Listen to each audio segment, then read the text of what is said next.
omu ko school se je bi dan kwa mo start omu nya kwan kwa brochire ni ade nti omu ma omu ma no so ko school omu asua de most of them were lawyers who di Adorye na adwene be beat you one was asem a working wakwakofa and my party MPP was AGYAPADE mu AGYAPADE we MPP wo ebusua ko bi Ghana AGYAPADE once what the party be fra what the party ba be for ho to save them and that one will not wash. I'm telling him Bukwi a PA 2016 proud to elections. Okay. Anna MPP winning elections there was a review early stages. I quite remember 2018. Obia was a member of National Communications team of MPP. There was a meeting. Yabuabia someone stood and raised say document is say naba.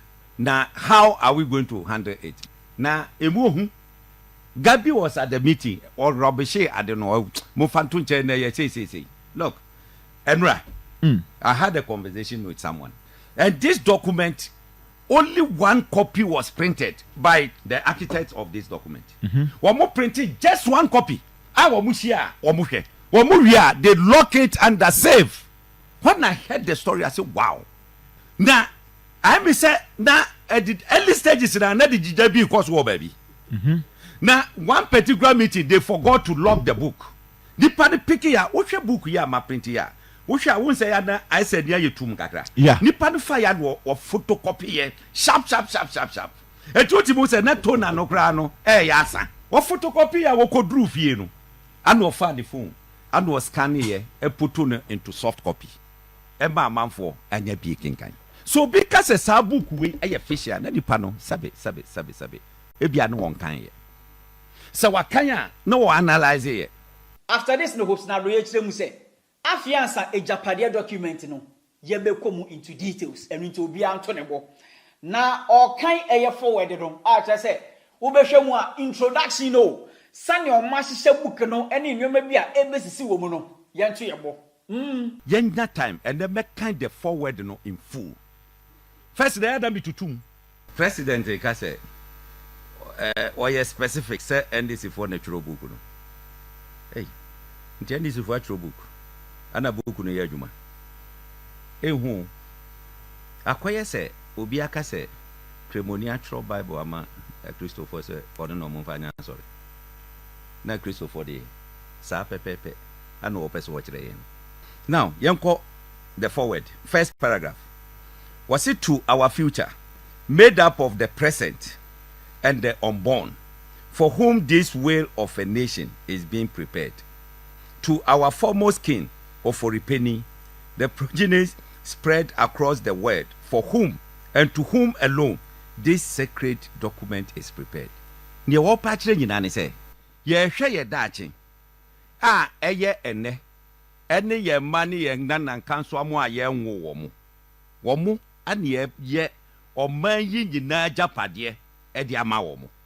Now ye hene a chese no odi kan ye friend no Oripeni wono ana omo ye sade we nyina so e di ahye na numonyam muntie de yo wado no omo ye di ahye na numonyam ye ko wase as the head of Nana Apianim Kwamframa Nana Kuntunkunkun and Oripeni, our people were never defeated in the wars of old. We were nobody's subject, and yet after 1957 we were made to live in the shadows of the descendants of people who never defeated us in the war, whilst the Ashanti kingdom was uplifted to put us in the shade. We are certainly now with you. Me catch re improfo bi say MPP ade na na ekoso no eye more of trouble than politics. No mo ntiase ye blindfoldu omo just to mislead them. And omo succeed so because omo nimu huma omo akọ school omo yusu adwene no nyansa no e de biti won. Won wasem a wo ka won ha sei. Wo se sa omo mpanimfo anyina eye nkrofo a yan defeat omo chese omo anko akon ame amro omo anase yan ni omo so nkonimu da. Enso so after 1957 ye kan say fa hudie baaye no afedie omo pia achemfo no ekokoshe sumase ana omumma asantefo so wati Ntiopa. eti me say asem we ya yekan wo ye MPP ni mefo anu matum except say we achemni a cha asem we e kafa wo ho na so ya senti dia mefo anu matum because who defend this idea way wo nana no man mo will never forgive you ye ba bekom wo ba hu said wo magigi Ghana japade a wo mo say this for natural and e ya aduma ye implement it Jesus Christ etieni ya ma asante eso ade aka achemfo ahye eti say de wo manya kwan no muntie na edidi so wo say with arrival of Nanado we see the rebirth of second JB Dankwa who has come to rescue. So what you say? Akufo Addo abedi akonya idie. Second JB Dankwa na ba no. Eti oba beje wo mo. Afri sumu an omo hyemu. Woti hodom say ya wo metu munti wo defende. You don't know. Hwe was it fully cognizant that we were currently part of modern nation of Ghana, the name of which was originally proposed by the illustrious son of Polypenifie of Ochimai, JB Dankwa, and aware that it is currently made up of other diverse people. We have to assert our old selves and ensure that we no longer continue to live in the shadow of other kings and peoples whose forebear we defeated in war. So what you say? Say no. Omo ba be make sure say ene Ghana ya ye wo mu ende yi eye wo mu ankasa wo mu ba wo mu papa wo mu nana a ye Fred JB Dankwa e the proposal din no and o proposal din no so no aba no ama ya kwa lifte nkrofufufuro bi ya lifting nkrofufufuro bi san nkrofufufuro de he asantefo so hu de tie no eti these are some of the things. The next was say, in spite of our tremendous contribution to this Ghana entity, Ochimai has not been credited with the appropriate health and grandeur that we rightly deserve in recent times. It will be free say, JB Dankwa the share ekonase, woye Ochini, and up to now, yentimi ma omusu ye. It is said that Akufo Addo abadia, and yes, see it me more omusu. One trimbodo. Where you forward, you know. The area about bansam no so muyem be hyehyebo ene was currently with Nanado in total control of the whole entity of Ghana. We have a duty to ensure that we take over the commanding height of essential fabrics of the country in order that even in the event that Nana leaves the scene after the mandatory 8 years, the sons and daughters of Ochimai will be firmly secured and such control both financially and economically, that we can no longer be ignored in the battle to control the destiny of Ghana. Say ya Nana Akufo Addo abai awabedi oma yisui. Eye omo asede se omo make sure say Ghana sikasem Ghana japade omo betima nya ni nyina aba Ochimai ama omo ma ene omo na nkanso amo a take you over. Said ye be ya omo ka se Ghana mpunu na epunu aduriye wose ani for the joy hey ani for you the nation's prophet. In doing this we need to be strategic. Munti haseo asantifo bumye wasum na munti. We need to be strategic. We will have to work with other people from some of the diverse ethnic groups, including some carefully selected people in Ashanti and other diverse ethnicities or land. This will make them believe that they also have a hand in the pie. It will obscure any suspicion that the project is essentially an Oforipeni project. This point is crucial because with electoral politics, we have to have our eyes on the numbers in the electoral process. We cannot be blatant until we are completely secured in the endeavor.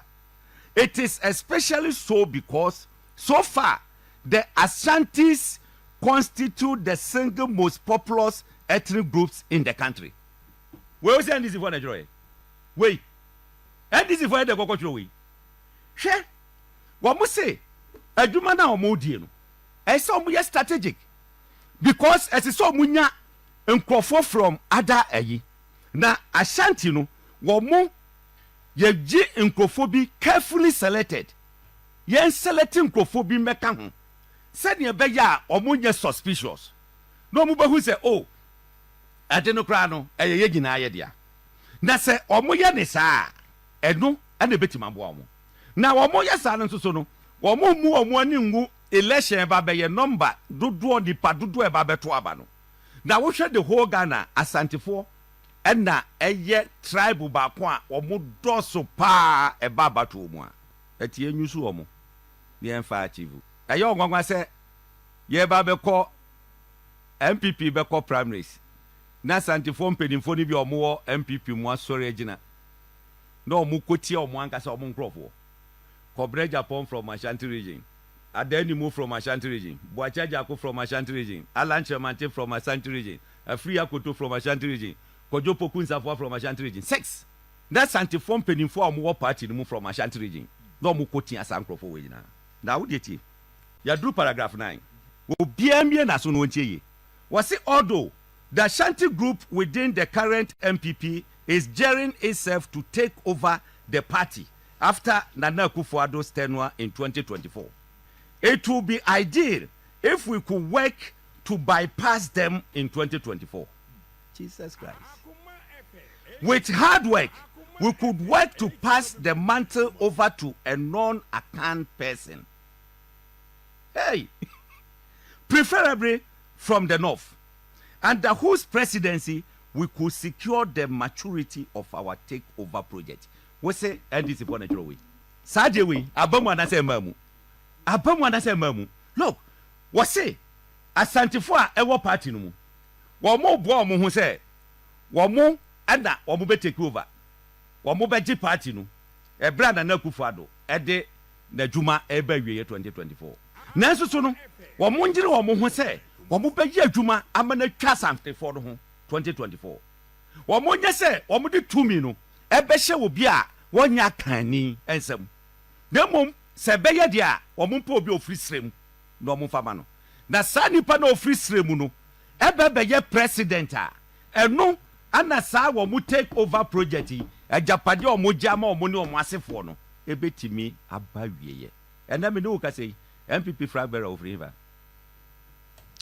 office so office ta se mo wo hai abamu na se mamu so tibugu yaba na mo sembo da so na se ye ka bia wo ma me ka se eyeyi na obi kwaka obi obeje adi no esese ye kokohwe ne tim abusuan na esabudi ka kohwe mu tim first sabu beti magiga da AGYAPADE nyina de abombo se mo nkwa na mofa na we ye ka we ya bo se dey this is a public document we are going to digest it we are going to explain it we are going to analyze it for people to understand abusuan ba kuntimi fa Ghana AGYAPADE nyina bugu we say ya me Bible me da me kan me sorry a me kan na musebo hu obi antie ha yo to be specific we need to strengthen our effort to control the mineral resources as well as the electricity and water institutions.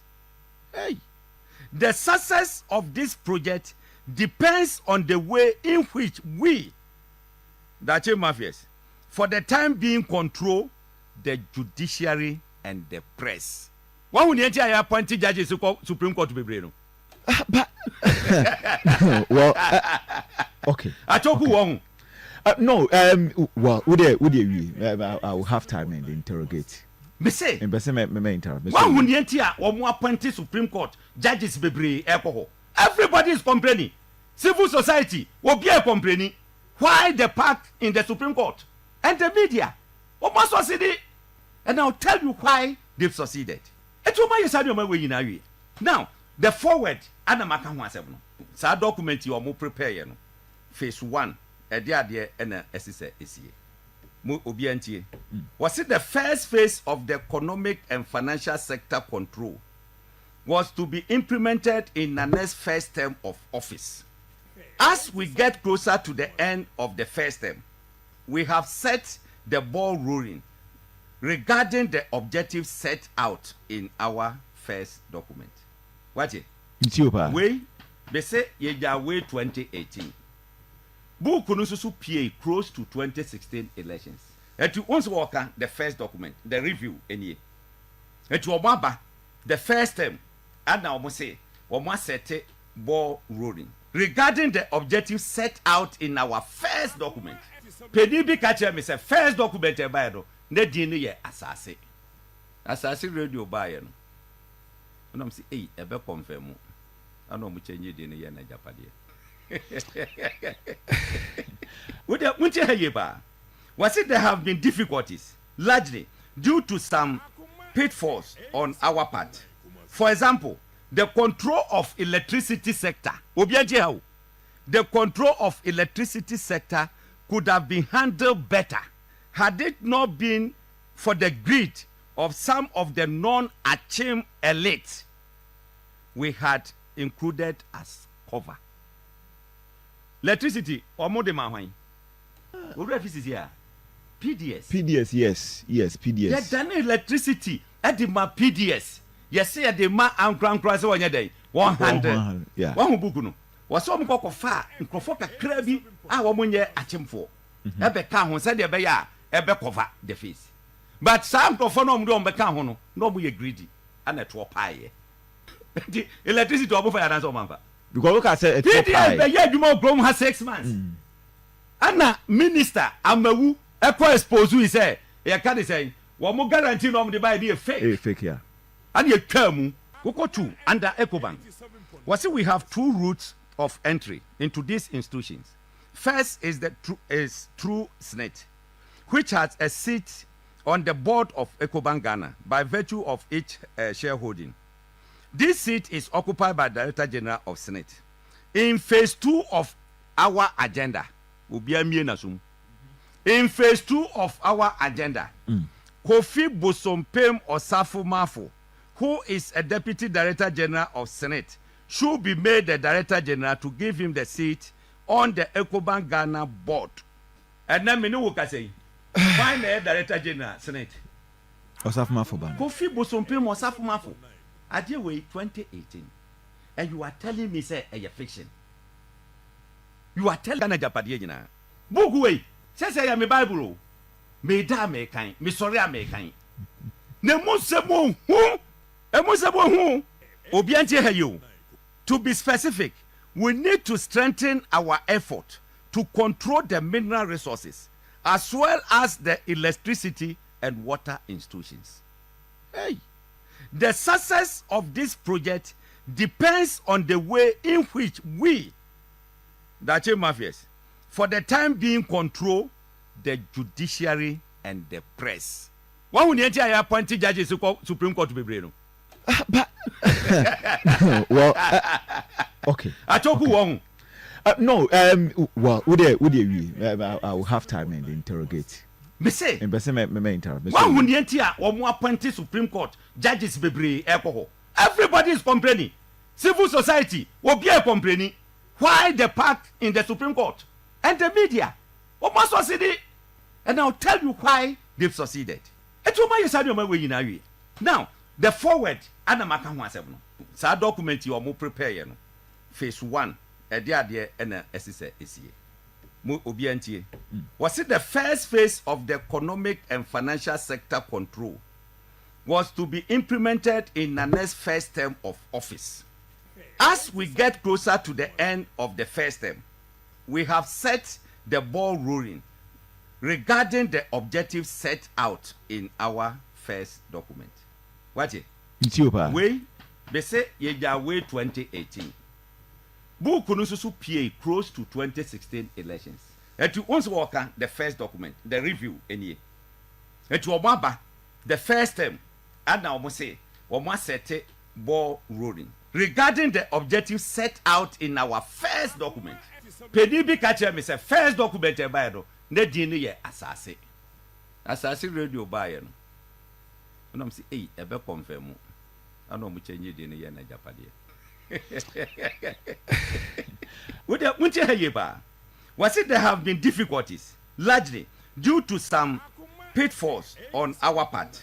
For example, the control of electricity sector. The control of electricity sector could have been handled better had it not been for the greed of some of the non-Achim elite, we had included as cover.